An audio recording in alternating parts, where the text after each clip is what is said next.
What I found interesting too from Barack Obama's statement this morning, and bearing in mind it's the first public statement that we've seen from Barack Obama in a while.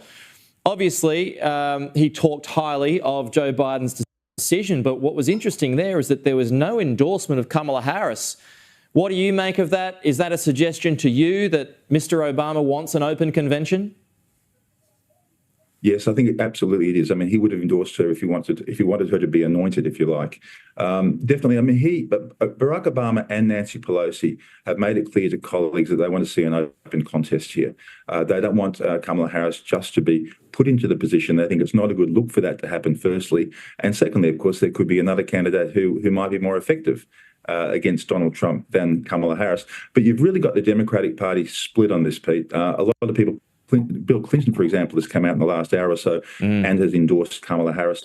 There's a lot of people who want the party just to coalesce around Harris. They think that's less divisive. They think it's the only way to go forward without more divisions within the party. But then, of course, you have the Barack Obamas and Nancy Pelosi's who want an open contest. And so that. So basically, they're saying that since Biden is not doing well, like I said the past two video, so now they're blaming that Biden has C-19, so that's why he's sick, and that's why he had to step out down. And we know for a fact the reason why, because Biden go down is because that the money supply and then dropped dramatically. So once the pocket hurt, this is when they realize that it's not a good decision. So now Biden gonna go down and then not be able to be reelected. But Kamala, the issue of Kamala is that she has a bad history with former politician back in the day, and basically she has a history that 3 or 4 activities.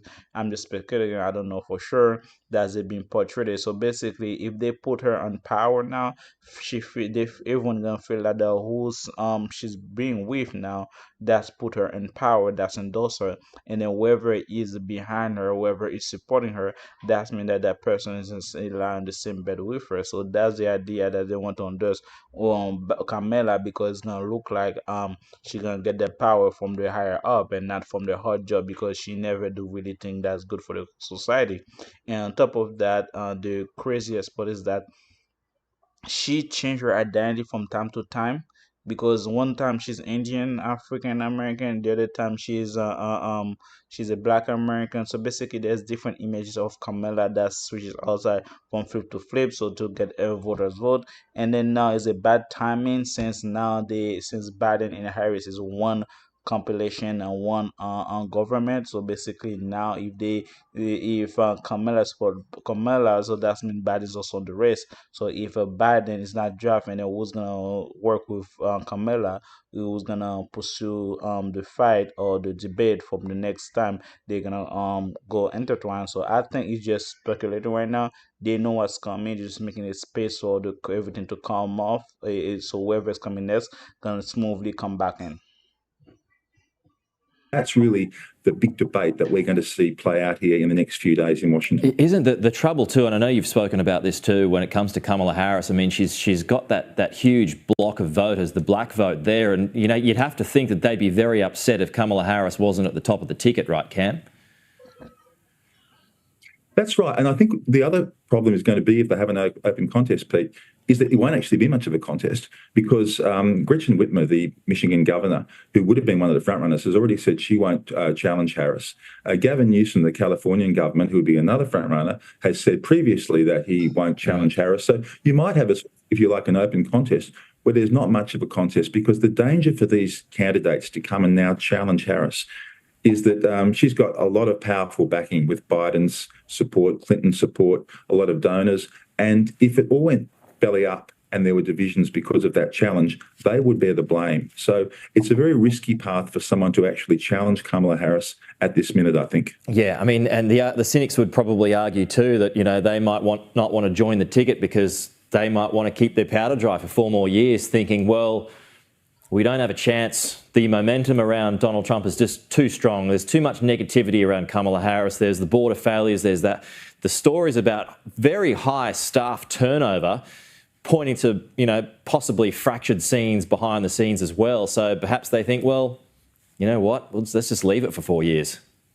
And also is bad image. So we're on time of war, and people get tired of sending money to Ukraine every month, every time Zelensky come to the White House. So that's another topic, because if you don't like Biden, you just Kamala, that war is going on, and Democrat want that war keep going on for 10 years, 20 years, and then every month they spend billion of dollars. So, and the taxpayer gonna be, whoever's working, they're gonna pay a more higher taxes every time. So basically, it's a lose situation for the American people. And then also the border, we got at least 20 million people that's coming to the border illegally. So we have to pay for those people to get a health insurance, on so on and so forth. So basically, American for frustrating about that situation. And it doesn't matter if they endorse Kamala or they endorse someone else. They're tired of the Democratic Party, the way they change the life of people. When you're middle class now, you become not able to live from paycheck to paycheck. So now everyone is like living in poverty and in scarcity. So that's why they're not even think about Kamala, because the same mentality, same people,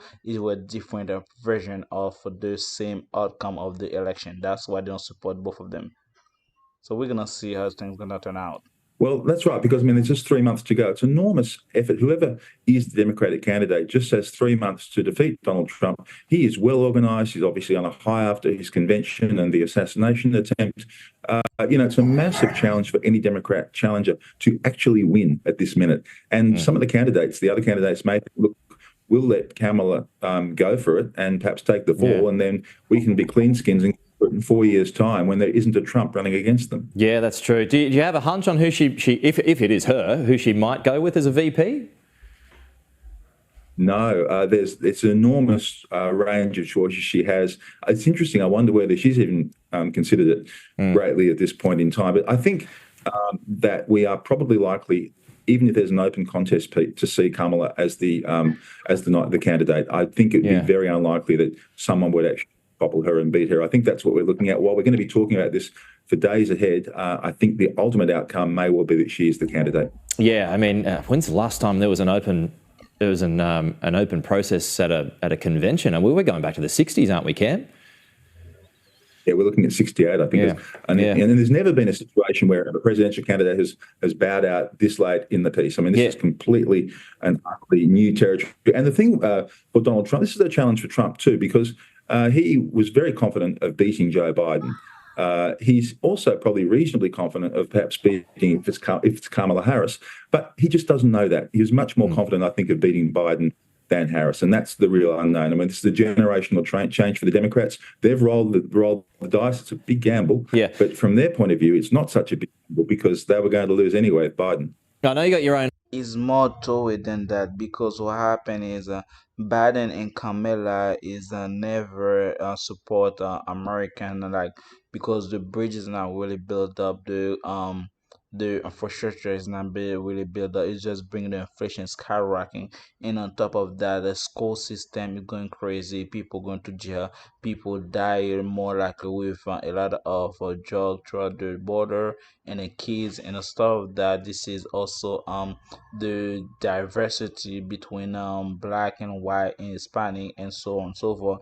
And now we have now the sport that women cannot play in the women's sport, because some men can change to say they are women and play the women's sport, and it's more than that, and people get tired of it, because not now, and the point is not funny anymore, because now people begin like gonna go crazy, because they say that enough is enough. It's time for a new change, because we've been dealing with 4 years of that, and then thanks God we make it out. That we on the close ground to make it out, and we don't want another 4 years under this leadership, because at the end of the day, everything goes down to drain. Because remember, you work hard for that, and then your money drain out and everything drain out, and then people believe that if their society they have 4 more term of Democrat, their kids don't have no future, and nobody gonna have the future. So that's why they need to change their narrative and support or bad Trump, because it's not because they really love Trump. It's because they get tired of Biden lives or social media live or the news of the live covered for them, and then now after the debate everything fall, and then there's no way, no safety net for them. Now they see their eyes open, they be like, since you guys been lying for me, for this guy for over 8 years now, we see what happened. We see that Biden is really old, Biden is really undone here, so we don't want him to die on power. And then on top of that, who's gonna have the bonds and defend our country while Biden is still in power? Because he look like a sick old man. He looks like a old man into old age. He should be in a nursing home, but he's elderly abused. For me, I'll just say speculating. So he should be retired and enjoy with the rest of his life. But instead, he just bring a charade, so everyone gonna applaud, and then next thing you know, someone behind the door making the shot or calling everything, because we see that he never made tough decisions necessarily in China and Russia. That's the reason they're under And such a deadlines can, but I just want to close on this thought. I mean, already you've seen the attack ads now, vicious ones that have started from the Republican Party already going after Kamala Harris, but you've also had from Speaker Johnson this morning, and JD Vance already referred to this at the convention last week, that they don't think it's acceptable that Joe Biden sticks around until November. They want him gone now. What are the chances of that? I think that zero chance of that, unless he had an accident or something like that. I think Joe Biden, he would see this as such an indignity to have to pull out of this candidacy at this point in time. I think he would say, I'll do that one for the party. I won't do the other one. I'm going to stay as president. No, I think he's definitely going to stay. And what the Republicans will do is they will try and align their attacks on Kamala Harris completely with Joe Biden and say she is a mini-me of Joe Biden. So if you elect her, you'll get another Joe Biden. That'll be their argument. Okay. Cameron Stewart from the Australian Chief International Correspondent, and all of Cameron Stewart's great work is there online, folks, and on the paper too. It's worth reading. So basically, the reason why they do opening for the campaign for the Democrat is basically, I think they believe they're not gonna put any man on with Kamala. I think is that Kamala gonna go on the debate, or they have another female. And my point is that they probably has a Hillary for the second time to talk with Biden, and to talk with Trump. So basically, it's about a woman. Remember, they want a woman to main power. That's the best moment to slide in a woman with Kamala, to be able to show that if you don't vote for me as a woman, do you want Trump to prosecute women? Look at his cases; he been using women for such and such.